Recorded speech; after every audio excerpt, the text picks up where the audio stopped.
a kiosk space in a mall. There is a shopping mall, and there is in that mall, there is a little 2 by 2 square meter place that sells food, that sells samosas. It sells samosas. It's got a 3-year arrangement to be in that mall. But it doesn't have to lease that specific space. It can be there, it can be in front of the supermarket, it can be in front of the kiddies area, it can be anywhere in the mall. The arrangement between that samosa dealer and the mall management is to use a space in the mall. That is not a lease. That isn't a lease. Although it's an arrangement for a right of use, the area or the space is not identified. You understand the difference? So another thing, you normally see telcos, telephone companies, lease fiber optic cable. So if this is the cable, they say, I'm going to lease you 10%. Is that a lease? Can you see the 10% in that cable? It's a soup. When I say it's a soup, you can't identify where your 10% is. But if I had the same cable and it had 10 sub-cables, each identifiable, and I'm giving you one out of those 10 sub-cables, then it's a lease. You understand the difference here? So in order for there to be a lease, there needs to be an identified asset. Without an identified asset, we don't have a lease. And the best way I have learned and understood this concept is when we looked at the reservation of a bus seat, or maybe let's use as a reservation year. Let's say I come to ICAP meetings regularly. If I tell the leadership, hey, please keep for me a seat in this auditorium, is that a lease? No. But if I tell them, hey, keep for me that seat there, that specific seat there in the corner, please keep that seat for me, guess what? And I enter into a 3-year arrangement for that seat, it becomes a lease. You understand the issue? So what happens is when we identify a specific asset, then it's a lease. If an asset isn't specified, it's not a lease. Now, sometimes there could be implied specificity in that, hey, listen, I'm a big guy. It's only on that seat that I can fit. Then the theory is that it is a lease, even though I may not have specified it. So my point I'm making is we need an identified asset.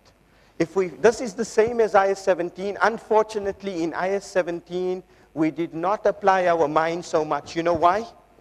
Because the consequences weren't so bad. We didn't have to worry about the liability. Now we do. Anyway, another thing that you need to worry about is this concept of substitutability. You see, if you can substitute an asset, if I can take any seat, then I don't have a lease, right? Currently, the way we structure arrangements to be out of IS 17, we write there that the lessee can substitute or use another asset at any point in time. IFRS 16 says, listen here, will the lessor do the substitution? Can it be done? They're asking a substance question on the substitutability. Let me deal with an example on this quickly. So here's a company, Company L, enters into a 5-year contract with a freight carrier. So it goes to this freight carrier and says, listen here, I want you to transport my goods. Let's say I am Nestle. I'm a dairy company. I'm Nestle. Please, Mr. Carrier, transport my goods, my dairy products from Karachi to Lahore for the next 6 months or next 3 years. Do it for the next, what's this period? Yeah, 5 years. Do it for the next 5 years. I'm Nestle. I need a refrigerated container because my stuff needs to be kept cold, otherwise it will get stale. My question here is, so what happens? Nestle enters into that arrangement with the lessor who provides the freight services. They will transport your dairy products, so many tons. They use a refrigerated car of a particular specification. However, the carrier has a number of these carts. And those other carts can easily be used to fulfill the contract. In fact, they can take 2 or 3 hours, take out the Nestle board, and put it onto another cart. I also tell you the rail cars and the engines are stored at the M, which is the logistics company's premises, when they are not being used. Costs associated with substituting a rail car are small. My question here is, first, do we have a specific asset? Initially we do. But then my question is, can I substitute it? And is that substitution right? Substantive. Do you think we can substitute here? Yes, we can. And because I can substitute the asset and it's feasible for the lessor to do the substitution, guess what? I don't have an identified asset, and guess what? I don't have a lease. So I've argued and put the solution there. In this case, because the rail cars are stored at M's premises, because there's a large pool of similar rail cars, because substitution costs are minimal, and the cost of substituting would substituting the car would exceed the cost of substituting, M's substitution rights are substantive, and it's not a lease. But let's turn this around. What if I wanted to make this a lease? How would I make this a lease? You know how I'd make it a lease if I was to change the agreement? I will tell Nestle, you can only use this cart. If you substitute this cart, I will penalize you. Or if it is broken, I will give you another cart temporarily, but you'll give you this cart back. Then we have a lease. You understand this definition? This is how these things work.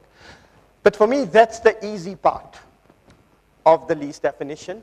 It's the identified assets. The other two elements, obtaining the economic benefits and directing the use, are difficult. But let's talk about it. When we say obtain the economic in the use, that's the secondary requirement. We need the lessee to get all of the economic benefits, or substantially all of the economic benefits from the asset, in order for it to be a lease. If you say no, guess what? Not a lease. What do we mean by economic benefits? That's equal to the primary output and any other things you can get from the lease arrangement. That is the economic benefits. Now here's 5 examples. Let's go through these 5 examples quickly. So you got a little factory. This factory goes to another electricity provider, but this electricity provider is providing solar power, right? They're providing solar power. I'll finish the slide and then we'll break. So they're providing solar power for 25 years. I want all of the power that is generated by the solar power plant, everything. I want every bit of this power. Am I getting all of the primary output as a customer? Yes. But then I also tell you that the supplier keeps the energy credits. Now, what are the energy credits? Sometimes if you do green energy, you may get emission right credits, carbon credits, which are redeemable for cash, can be sold. My question here is, yes, are you getting all the primary output? Yes. But are you getting the other benefits? No. Therefore, you don't have all the economic benefits, and therefore you don't have a lease. Sorry, you have a question? No. Sorry. In terms of the second situation, let's say I'm leasing an asset to Amin. I'm leasing you a property, and then you sublease the asset to Mazar. In that case, are you getting the primary output?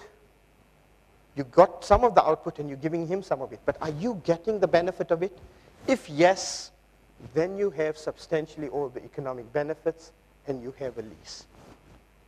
What about a store contract, a contract? Now I enter into a contract with you, I lease you a store, you can use the store as you wish. All you have to do is follow my mall requirements, open up at 9 in the morning, close at 12. Am I inhibiting you by telling you that? No. But my rental to you is a fixed amount plus a percentage of revenue. Are you still getting the benefit of use of the property? Yes, you are.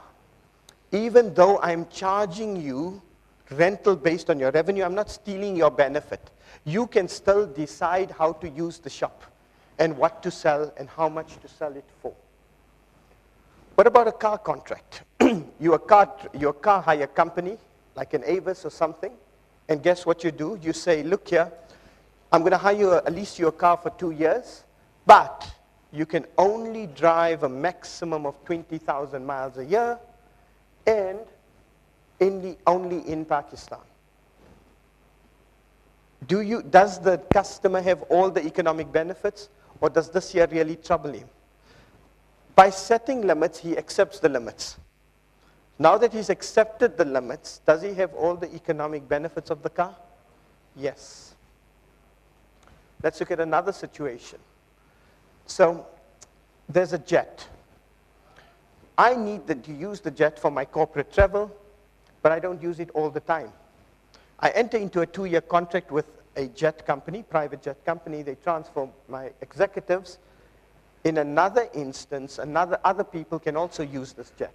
But I entered into a 2-year agreement to transport my executives. Other people can use the jet during that 2 years. Do I have all the economic benefits? No, I don't. Therefore, this will not be a lease. So what we've done, we've answered the identified assets, we've answered the economic benefits. Let's break for 15 minutes. When we resume, I'll complete this and start off with